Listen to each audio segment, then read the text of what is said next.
Un plaisir. Alors, bonjour à tous et bienvenue dans cette nouvelle entrevue dans le cadre des coffrets couleurs du deuil. Merci à nos deux formatrices qui sont là avec nous aujourd'hui. Merci à toutes les personnes qui nous écoutaient en direct et qui allaient nous écouter également en rediffusion depuis le Canada, la France, la Belgique, la Suisse, l'Espagne. Vous êtes nombreux chaque jour à venir nous rejoindre. Ça nous fait énormément plaisir. Alors, merci de prendre ce temps avec nous et ce temps pour vous surtout. Si vous êtes là aujourd'hui, c'est parce que vous avez probablement perdu quelqu'un, un être cher, que ce soit votre conjoint, un enfant, un bébé, un animal de compagnie, ou vous êtes un professionnel qui accompagne une clientèle endeuillée et vous recherchez des outils pour mieux les soutenir. Alors, c'est exactement ce qu'on propose dans le coffret Couleur du deuil. Je m'appelle Aurore Bonvalot et depuis 4 ans, j'organise chaque année les coffrets Couleur du deuil. J'ai vécu un deuil périnatal il y a maintenant 4 ans et grâce à ce deuil, ben, j'ai découvert l'univers du deuil et je cherchais en fait partout des outils, des ressources pour m'aider à traverser ce deuil périnatal qui est encore un deuil très tabou. On en a parlé la semaine dernière avec une de nos formatrices et je trouvais pas vraiment quelque chose qui me confortait, qui m'aidait, des sources viables, etc. C'était compliqué, donc j'ai décidé de créer cet espace-là, de regrouper des professionnels de l'accompagnement du deuil, pas que le deuil périnatal, tout type de deuil et de perte, qui allaient offrir leurs outils, leurs ressources, leurs renseignements pour aider à leur tour les personnes endeuillées. Donc on en est à notre quatrième édition déjà et cette année le coffret comporte 10 formations, 10 ateliers de courte durée avec beaucoup d'outils pratiques, des vidéos, des PDF, des exercices, des groupes de discussion pour vraiment vous aider au jour le jour de manière illimitée pendant un an à reprendre petit à petit goût à la vie. Alors aujourd'hui, on aborde deux approches profondément reliées à la sagesse de la vie, celle que l'on observe dans la nature et celle qui se déploie dans l'invisible. Alors je vais vous présenter nos deux formatrices d'aujourd'hui. Donc je vais d'abord me tourner vers Marianne Grasselli-Meyer. Bonjour Marianne. Bonjour Aurore et bonjour à tous. Alors Marianne, tu es écothérapeute, pionnière de l'écothérapie en Suisse. Tu es également musicothérapeute et enseignante spécialisée à la retraite. Tu es l'autrice de 10 ouvrages à ce jour, des livres, des oracles, nous permettant de retrouver le lien avec le vivant, un lien qu'on a peut-être perdu, la cyclicité des saisons, le contact sensible avec notre environnement pour un mieux-être à la fois physique et spirituel. Tu nous offres un tout nouvel atelier dans le coffret qui s'intitule De quelle saison est mon deuil? Mon deuil, accompagnement par les éco-rituels, donc une approche qui va nous permettre de nous reconnecter aux forces du vivant. On va le voir dans quelques instants. Merci infiniment d'être là, Marianne. Je me tourne maintenant vers Milly Robin. Bonjour Milly. Bonjour Aurore, bonjour tout le monde. Alors Milly, tu es auteur, médium et guide spirituel et à travers tes accompagnements, tu ouvres un espace sacré pour traverser les grandes transitions de vie, notamment les fausses couches, les avortements ou les pertes d'un être cher. Tu aides à retisser le lien entre le visible et l'invisible pour redonner du sens à ce que l'âme a choisi de vivre et vivre un deuil comme un chemin de transformation intérieure. Ta formation, aussi toute nouvelle que tu offres dans le coffret, s'appelle La sagesse du deuil, ce que l'invisible nous enseigne. Tu nous amènes à comprendre le sens profond de l'incarnation, à accueillir le deuil comme un passage et à dialoguer avec notre âme. Je suis ravie de t'avoir avec nous personnellement aussi parce que quand j'ai fait cette fausse couche, mon mari m'a offert ton livre, Le voyage de l'âme. Et comme je le dis très souvent, ça a complètement changé ma vision du spirituel, ma vision de l'incarnation de l'âme, que la mort n'est pas une punition, mais une transformation à vivre. Alors, merci infiniment déjà pour cet enseignement et merci d'être là pour le coffret. Merci à toi. Alors, on va commencer donc à parler avec nos deux formatrices. Si jamais vous avez des questions, vous pouvez nous les soumettre dans le chat. Puis si on a le temps, on va y répondre avec plaisir. Je vais commencer par toi, Marianne. Tu nous dis que la nature est un miroir finalement de nos traversées intérieures. Est-ce que tu peux nous expliquer comment justement les cycles des saisons, alors sans rentrer dans le détail pour le moment de chaque saison, on va y revenir, mais comment les cycles des saisons peuvent nous aider à comprendre et à traverser un deuil, une perte? Alors tu as mentionné le mot cycle et je pense que c'est là le pivot en fait du lien qu'on peut avoir avec la nature et ce qu'elle nous permet de traverser et de transformer. C'est-à-dire que euh, nous sommes dans du vivant, même si nous croyons que nous sommes quelque part mortes avec l'être que nous avons perdu, ou dans cette coquille d'escargot, je dirais, de douleur. À un moment donné, lorsqu'on sort, on se rend compte qu'il y a partout de la vie. Et des fois, ce partout dans la vie, de vie autour de nous, il est trop. Il peut être vraiment perçu comme quelque chose où on n'en veut surtout pas, hein. Ou bien on peut commencer vraiment, et c'est progressif, je vais amener les personnes progressivement là, à observer ce qui est autour et voir comment ça fait miroir. Comment ça fait miroir avec comment je me sens là maintenant, et peut-être miroir aussi comment c'était au moment de la séparation, au moment de la rupture, au moment de ce que j'appelle la fracture, vraiment ce temps de sidération qu'on a au moment de ces séparations brutales. Et à ce moment-là, la nature disait quelque chose. Mm. Et ce qui est important, c'est de se rendre compte ce qu'elle dit. Et parfois, ce qu'elle dit, ce qu'elle nous montre, est très, très impactant pour nous, bénéfique. Et parfois, ce qu'elle nous montre est vraiment terriblement hors de propos de notre propre douleur. Donc déjà, se rendre compte de ça pour pouvoir ensuite traverser et ne pas rester dans une seule saison, évidemment, passer à la saison suivante. Et c'est ça qu'on va décoder tout en douceur. Génial. Euh, je me tourne vers toi, Milly. Tu nous apprends, toi, donc, à voir la mort autrement. Comme je le disais en introduction, tu nous montres que le deuil n'est pas une fin en soi, mais plutôt un passage. Est-ce que tu peux nous expliquer ce que tu entends par là? Alors, nous savons du moment où nous sommes nés que nous ne sommes pas ici pour l'éternité.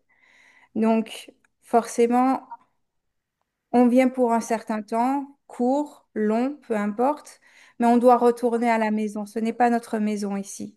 C'est un lieu où nous venons pour apprendre, pour découvrir, pour grandir, pour comprendre des choses qu'on ne peut pas comprendre dans l'autre monde, dans les autres mondes, parce que l'énergie n'est pas la même.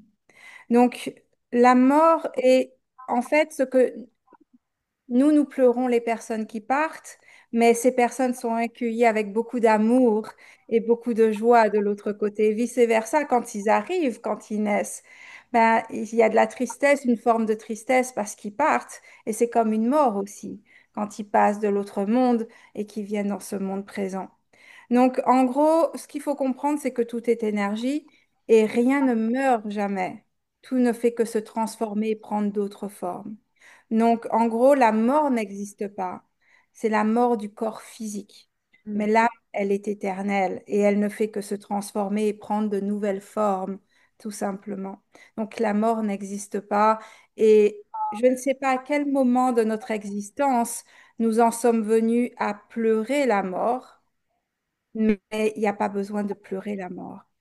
C'est notre société d'ailleurs, il y a des anciennes civilisations, et j'en parle dans le voyage de l'âme, où par exemple les Indiens, la Serbie, il y a très très longtemps par exemple aussi, ben, ils fêtaient la mort et ils pleuraient les naissances. Mm. Donc c'est là où on voit que ce ne sont que des croyances. Parce que si une autre société pense différemment et que ça ne cause aucune problématique, ça veut dire que ce ne sont que des croyances. Donc quand on pleure le départ de quelqu'un, au final, ce n'est qu'une croyance derrière et on peut changer nos croyances. Hmm. C'est intéressant ce que tu dis parce que ça me fait penser par exemple au Mexique, la fête des morts. Là aussi, ça a une toute autre dimension. C'est intéressant de voir qu'effectivement, tout dépendant l'angle par lequel on voit les choses, ça peut influencer. Très intéressant, Milly. Merci, merci pour cet éclairage. Marianne, si on regarde son propre deuil donc comme une saison, comment reconnaître dans laquelle on se trouve? C'est quoi les forces, les défis peut-être à haut niveau, hein, parce que tu l'expliques évidemment très très bien dans ta formation, mais de chaque saison, l'hiver, printemps, été, automne. Mais je pense que pour chacun, ça peut être très différent. Moi, j'ai eu trois pertes en 2 ans. et des chocs difficiles, vraiment ce qu'on appelle des morts précoces. Et à chaque fois, ça s'est passé lors de saisons différentes. L'un de ces deuils s'est passé au début de l'été et c'était quasi insupportable de voir cet été dans son florissement, dans sa force de vie, et d'être comme ça brutalement séparé. Mm. Or, un autre deuil est venu juste quelques mois après, au mois de novembre, et il a été vécu complètement différemment par moi, par mes proches, parce que c'est une saison où quelque chose va vers l'intérieur et nous quittons quelque chose de ce fleurissement. Donc déjà se rendre attentif de quand la séparation est et de se dire bah, la saison suivante va vraiment pouvoir ensuite m'apporter un enseignement. Parce que l'important c'est de rester dans le mouvement de la vie, hein, indépendamment du seuil, du deuil, je veux dire, c'est joli du seuil. Je suis en train de faire un joli lapsus que Milly adorerait d'ailleurs. Indépendamment du seuil, c'est joli. Indépendamment du deuil, il y a vraiment toute une mise en mouvement qui est important, de ne pas laisser la personne se stagner en fait dans voilà, ses croyances, mais aussi dans tout son environnement qui est des fois très mortifère. Elle n'est pas toute seule, hein, il y a toute la famille, il y a les amis, comment les autres pensent ce deuil aussi. Et là, il y a une remise en mouvement. Et pour moi, c'est le plus essentiel. Je suis une femme résiliente, donc je crois que j'ai cette force en moi qui est toujours, mais qu'est-ce qui vient après et qui va pouvoir euh, faire que j'ai appris quelque chose de moi, de la vie. Mais c'est juste après. C'est pas un changement radical où il faudrait ne plus être en deuil, où il faudrait ne plus souffrir. La nature nous apprend à aller vraiment pas à pas. Et c'est ça que j'aimerais qu'on puisse faire avec des exercices, des balades, enfin tout ce qui est dans ce, dans ce cours. On avait une question aussi qui nous disait, est-ce que de perdre quelqu'un, par exemple à l'été, est plus facile qu'à l'hiver? J'imagine que ça dépend aussi de la personne, du lien d'attachement avec le défunt. Complètement. Et des souvenirs, il faut pas oublier des mémoires qu'on peut aussi avoir. Qu'est-ce qui s'est passé à la même époque voilà, c'est toutes des questions qui sont importantes de se poser parce que d'habitude, on, enfin, il me semble que généralement, on ne regarde pas trop dehors quand on est en deuil, parce qu'on est plutôt dans ce mouvement intérieur. Or, la nature, le fait d'y aller, de se balader, de l'observer et d'être en miroir avec elle va nous apporter beaucoup. Hmm. Merci Marianne. Milly, toi tu parles aussi de traverser la douleur avec conscience. Donc, est-ce qu'il faut qu'on ait conscience qu'on a mal pour mieux avancer? Tout à fait, c'est ça. En fait, il faut pas éviter les émotions que l'on doit vivre parce que quand je fais des lectures et des soins énergétiques, des fois, il y a des deuils qui datent de 10, 15 ans, 20 ans, qui sont dans l'énergie de la personne et qui remontent au moment du soin et me demandent de dire à la personne, mais en fait, vous n'avez pas clôturé ce deuil.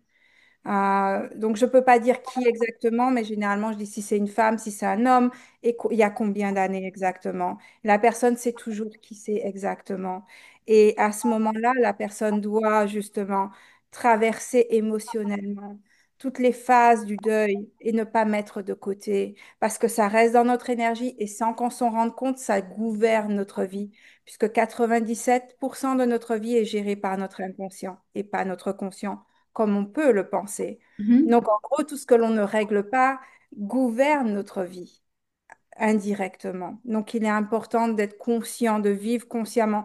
J'ai traversé énormément de deuils, dont mes parents, par exemple, dont une fausse couche, dont un avortement.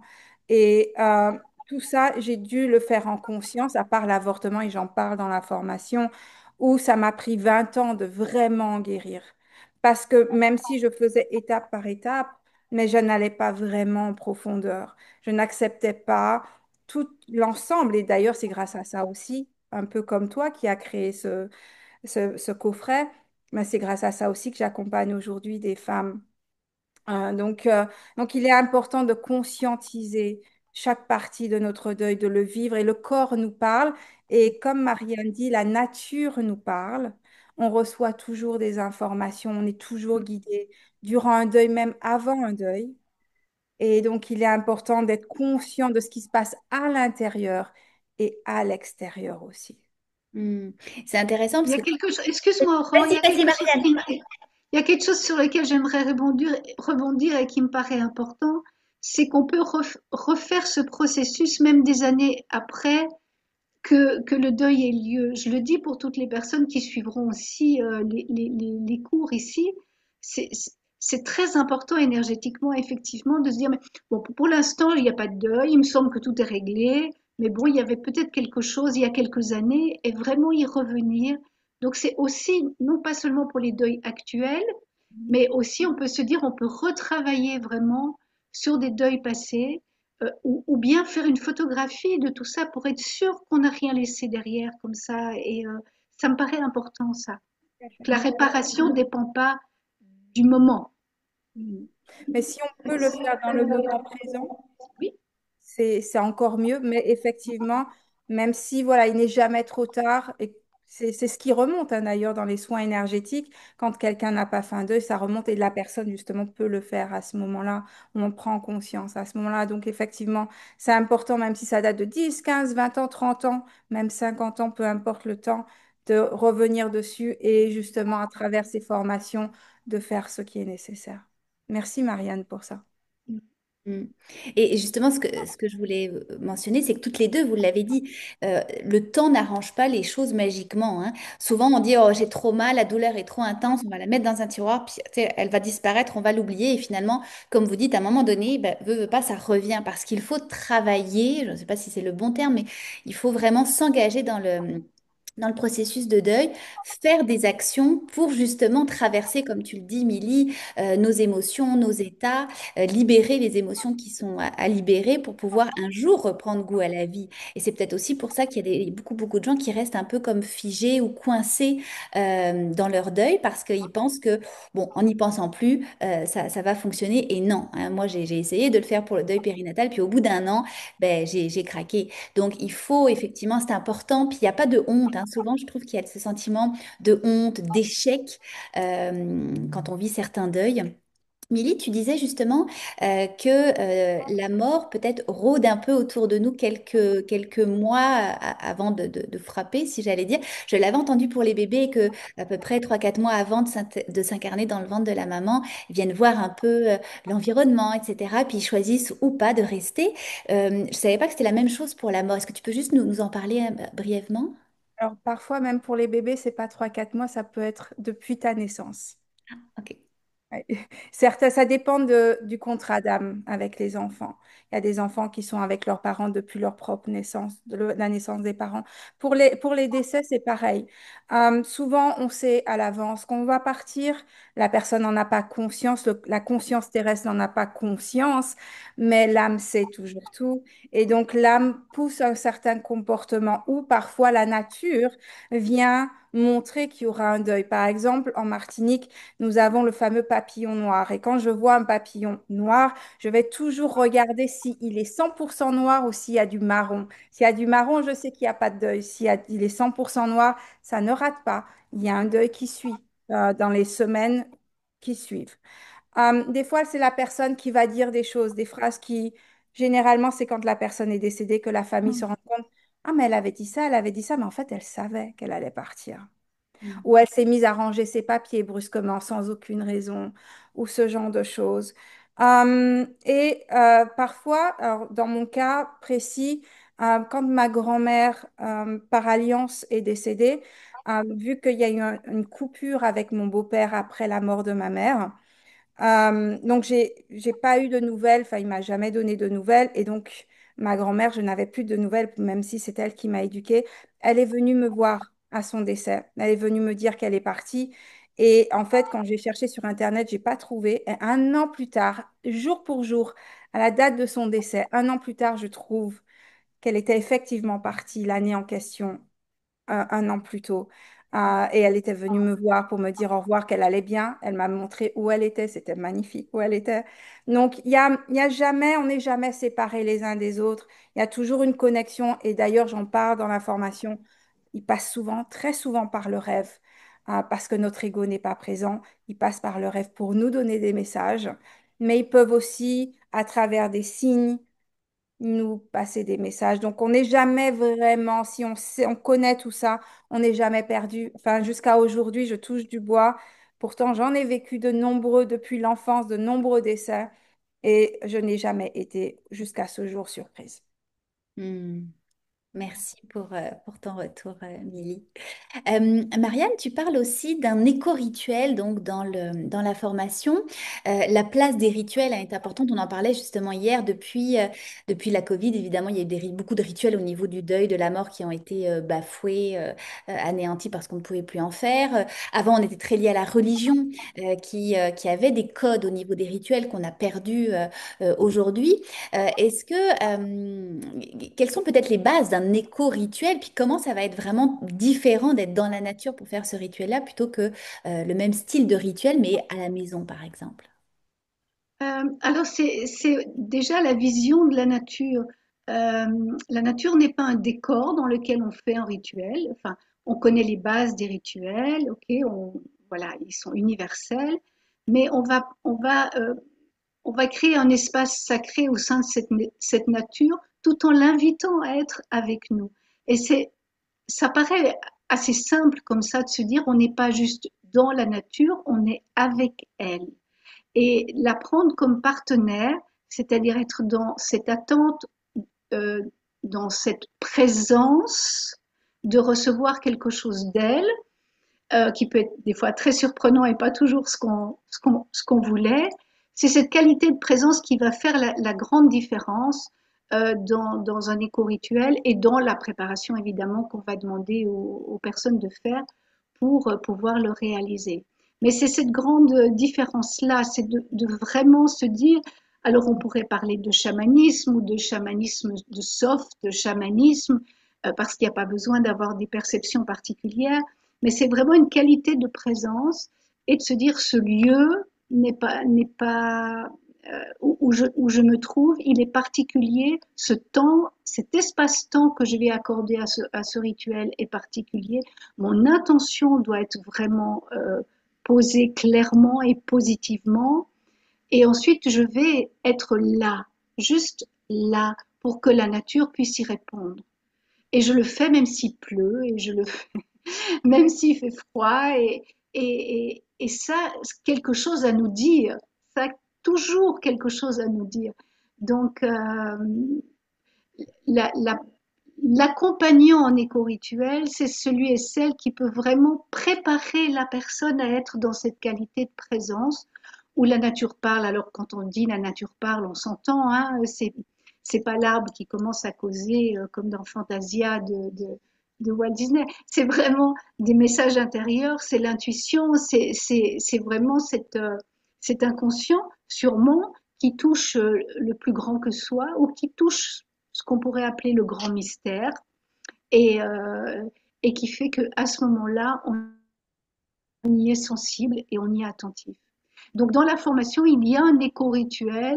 Une fois qu'on a fait euh, tout ce décodage de notre lien avec la nature, qu'on a de chaque saison en particulier, qu'on a compris où est-ce qu'on pouvait aller juste après, non pas se changer complètement, mais juste après, il y aura un éco-rituel à vivre en nature, évidemment, et qui permet d'intégrer toutes ces saisons en nous. Hmm. Et tout ça avec la musique, j'avais besoin de le dire aussi, il y a une playlist dans cette formation, parce qu'en musicothérapeute, je ne peux pas imaginer qu'on puisse juste se créer un cocon de douceur sans musique. Pour moi, c'est vraiment important. Et, et des fois, on peut aussi arriver devant le cours et se dire, mais j'ai juste envie d'écouter finalement de la musique. Et parce que c'est pas le moment que je me mette à faire quelque chose. J'ai juste besoin de me poser et d'être et de choisir une de ces musiques. Et c'est aussi important, c'est vraiment important pour moi parce que la musique agit évidemment très très fort. Elle laisse des émotions venir, et accompagne, nous laisse traverser. Donc c'est voilà, ça fait partie. La playlist fait vraiment pleinement partie pour moi du cours. Génial. Milly, tu parlais justement tout à l'heure des signes, hein. Tu as évoqué les signes, les présences après la mort d'un proche. Je sais qu'il y a des gens parfois qui ont un petit peu peur de ces signes ou au contraire qui vont les idéaliser, qui vont en chercher partout, partout. Qu'est-ce que tu pourrais nous donner peut-être comme conseil pour accueillir ces expériences de signes avec ouverture, sans les craindre, sans les idéaliser? Alors, il y a deux choses qu'il faut comprendre. La première chose, c'est de ne pas vouloir avoir des signes où il n'y en a pas, par exemple. Donc, c'est important de garder les pieds sur terre. Maintenant, ce qui crée la peur, c'est tout le folklore qu'on a pu entendre depuis des générations et des générations. Mais il y a une loi qui est essentielle qu'il faut comprendre. Après, bien sûr, on peut aller plus loin. Il y a plein de choses que, voilà. Mais ce qu'il faut comprendre, la base de la base, c'est que rien ni personne ne peut toucher votre âme. Et il vous faut avoir foi entière en ça. Donc, du moment où vous avez foi en ça, vous savez que ce qui est invisible, parce qu'il ne faut pas croire, si vous y croyez ou pas, ça n'empêche pas qu'il y a plein de personnes décédées autour de vous. Point final, ça s'arrête là. Ils sont là, ils sont dans leur dimension. Et en fait, c'est juste que nous, nos yeux ne sont pas ouverts à les voir en permanence ou ne sont pas ouverts à les voir. Mais ils sont là, de toutes les façons, donc il faut faire avec. Maintenant, c'est de savoir ils ne peuvent pas vous atteindre sans votre accord et sans l'accord surtout de votre âme. Mhm. Donc, du moment où vous avez foi en ça, vous savez que vous n'avez pas besoin d'avoir peur. Et si vous avez peur, demandez, appelez votre ange gardien immédiatement.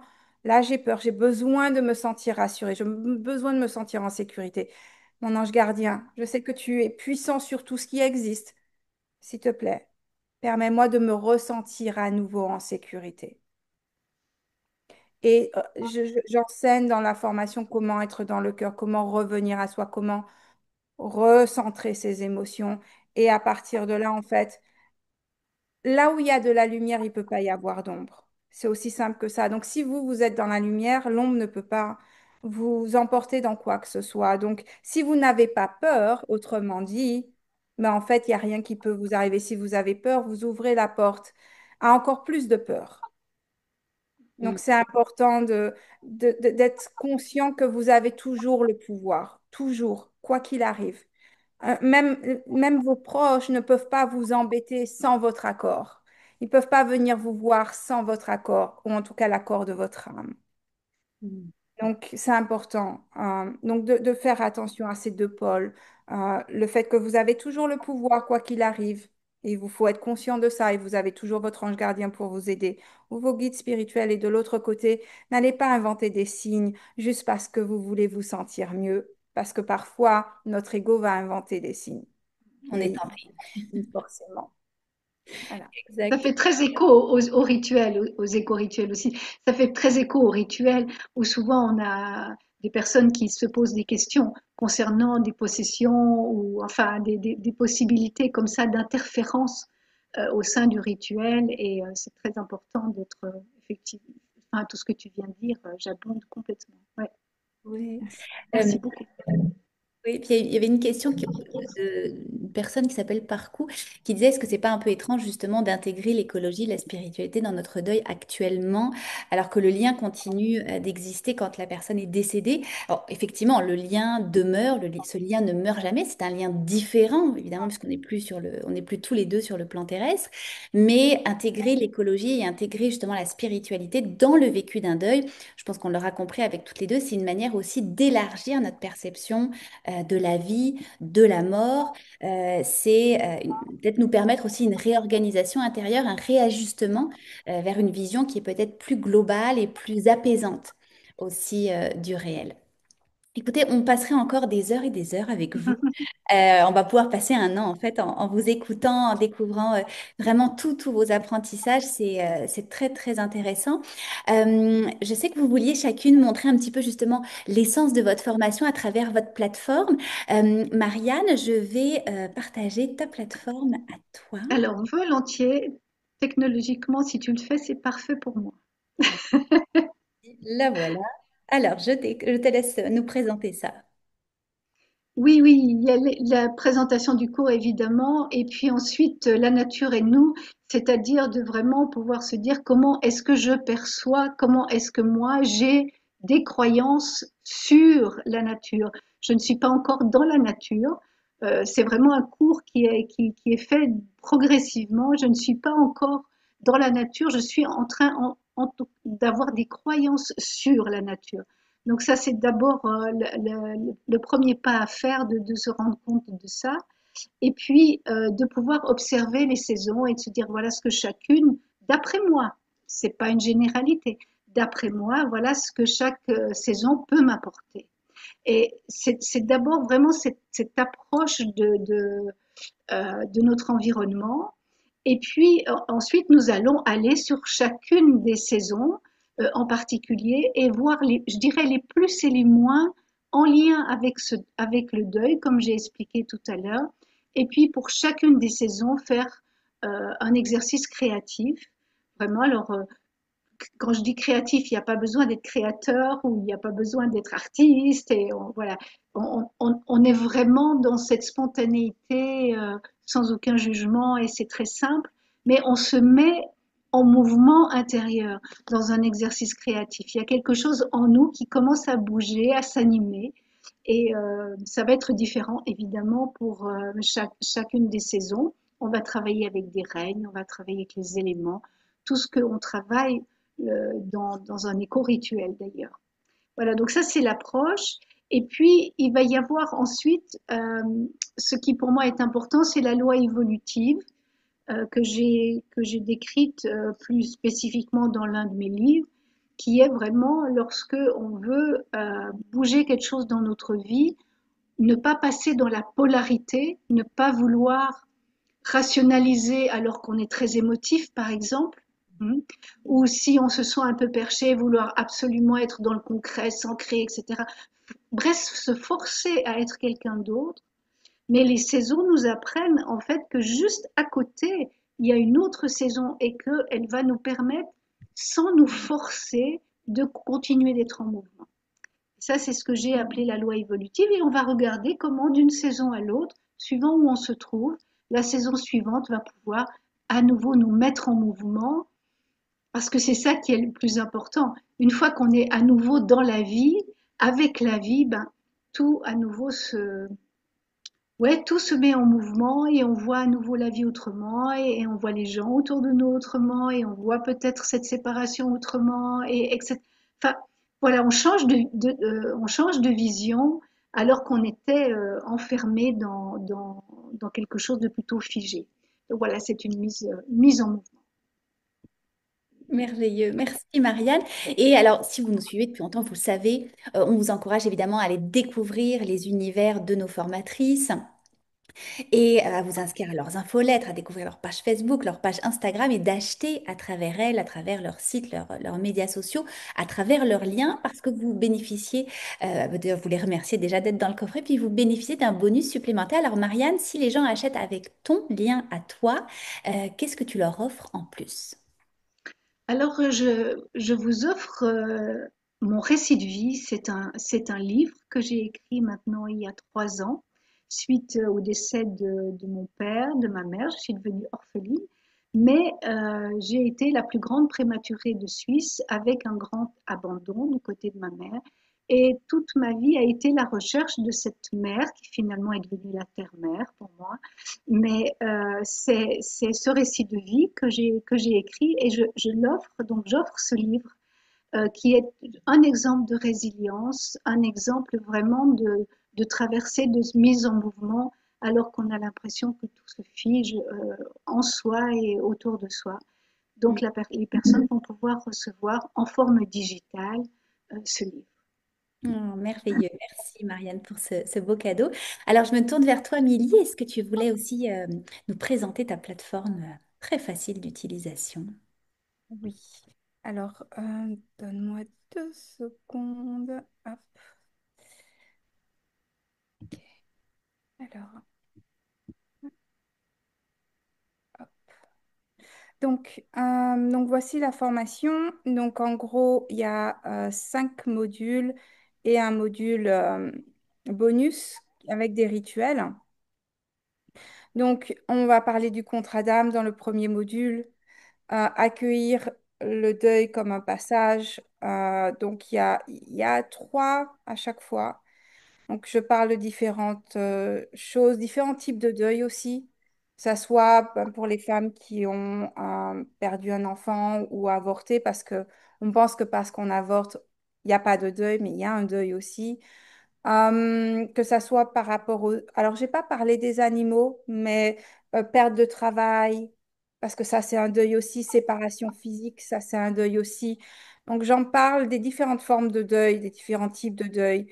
Je parle du deuil comme une initiation. Pour la spiritualité, beaucoup de personnes, ou même professionnellement, beaucoup de personnes ont une vocation qui se réveille grâce au deuil. Ça a été mon cas quand j'étais enfant. Donc, je suis là aujourd'hui grâce à mon arrière-grand-mère par alliance.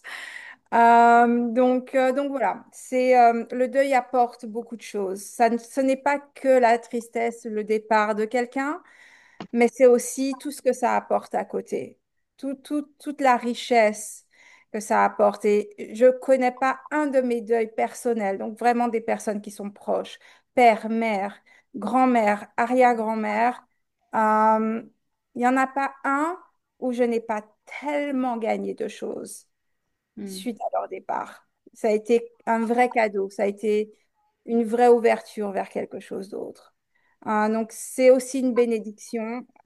Et encore une fois, ils sont pas morts, ils ont juste transitionné dans un autre monde.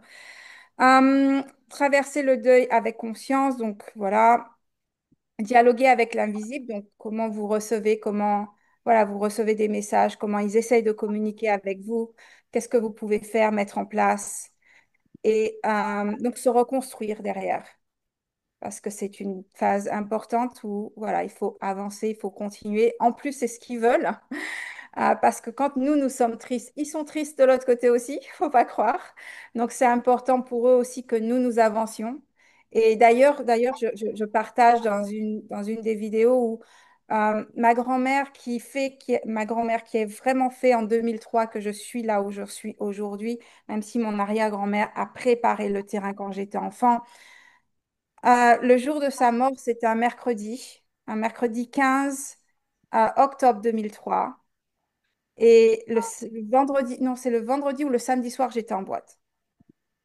Je sais que beaucoup de personnes critiqueraient ça, mais c'était ma façon de fêter sa vie, hein, de la remercier ben, déjà pour tout ce qu'elle a mis en place. Elle m'a accompagnée pendant 10 ans de l'autre côté. Donc, c'était aussi une façon voilà, de rendre grâce à sa vie, au fait qu'elle soit avec moi et lui rendre un hommage positivement et vivre parce voilà, c'est ce qu'elle voulait aussi pour moi, donc de toutes les façons. Hmm. Donc, ne jamais juger comment les gens traversent leur deuil parce que nous avons tous des façons totalement différentes de gérer le deuil. Et c'est pas parce que quelqu'un ne pleure pas que la personne n'est pas en deuil. Ça ne veut pas dire que la personne n'est pas en deuil. Voilà, Hmm. pour moi. Oh, merveilleux. Merci, Milly. Tu as apporté encore de bonnes réflexions. Effectivement, chacun va traverser son deuil comme il veut, comme il peut. Ouais, effectivement. Alors, toi aussi, Milly, tu offres à ceux qui achètent avec ton lien un petit cadeau supplémentaire. Quel est ce bonus?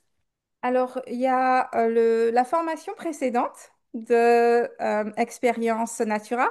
Donc, comment ça s'appelle? Le pouvoir de l'invisible. Donc ça, Et ensuite, le deuxième bonus, c'est 10 minutes, un message de vos guides spirituels. Donc, j'ai pas besoin de votre photo, de votre nom, ni quoi que ce soit. J'ai juste besoin de votre énergie. Donc, que vous écriviez une phrase, un mot qui a du sens, qui a de l'importance pour vous. C'est tout ce dont j'ai besoin pour me connecter avec votre énergie.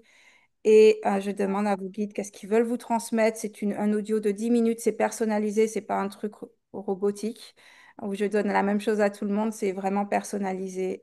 Donc voilà, c'est mes bonus. Merci, Milly. Ça aidera beaucoup de gens, effectivement.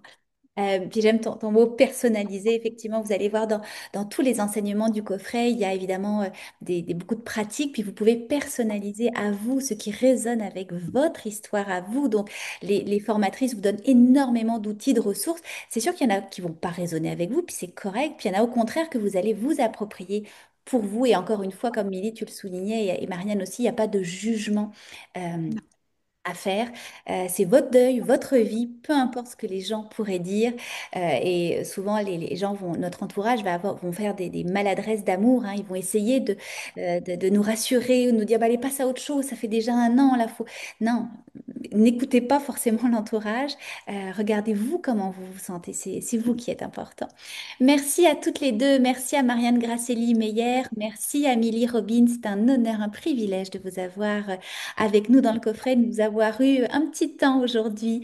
Merci pour la profondeur, la beauté de vos partages. Vous nous rappelez que le deuil, ben, c'est pas une rupture, hein, c'est un changement de forme. Ce qui n'est plus dans notre regard l'est autrement dans notre mémoire, dans la nature, dans la vibration, dans le souffle. Et justement, vos formations, comme toutes celles du coffret Couleur du deuil, vont offrir des chemins concrets, des chemins inspirants pour apaiser votre douleur, parce que oui, elle est là, elle est légitime, mais il faut l'apaiser. Il y a des moyens pour l'apaiser, pour honorer le lien aussi, parce que ça, c'est important, et retrouver finalement le sens du vivant. On a beaucoup parlé de la vie aujourd'hui, et c'est ça aussi, le deuil, c'est apprendre à mieux profiter, encore plus profiter de la vie, parce qu'on a cette chance-là d'être encore nous sur Terre. Alors, vous pouvez vous procurer le coffret Couleur du deuil jusqu'à ce dimanche 12 octobre minuit. Faites-vous ce beau cadeau ou offrez-le même à quelqu'un qui est en deuil, qui peut-être est pas encore tout à fait dans la démarche, parce que c'est vraiment de belles ressources pour elle, pour lui.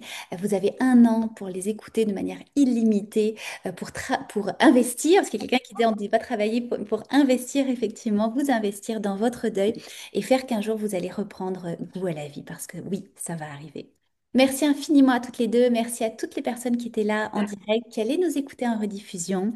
Et puis moi, je vous dis à demain pour une avant-dernière entrevue du coffret. Merci et à très bientôt. Merci. À bientôt.